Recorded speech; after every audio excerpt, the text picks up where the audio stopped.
Why would your loan officer put you in an FHA loan when you really qualify for a conventional loan?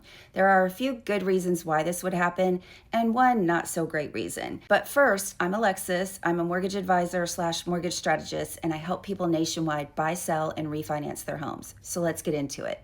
Let's start with a conventional loan and why I would put someone on a conventional loan versus FHA. You can put as little as 3% down. This is better for higher credit scores. If you have a credit score of 700 or above, this is the way to go.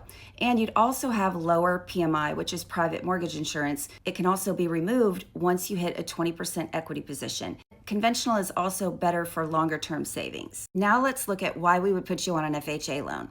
You have as little as 3.5% down. You have an easier credit approval. This means if your credit challenges are collections or maybe you had a past bankruptcy, and you can also buy more home. So let's say you're looking at a $300,000 home versus $350,000. You can't quite get there on conventional because the debt ratio ceiling is not as high or not as flexible as FHA. On FHA, you'll also get a lower interest rate, but you'll have PMI for the life of the loan. It's not something you're stuck with. We can refinance out of that into a conventional loan eventually. The one thing you do need to remember on FHA is there is an upfront mortgage premium that's rolled into your loan. So let's say it's a $400,000 home.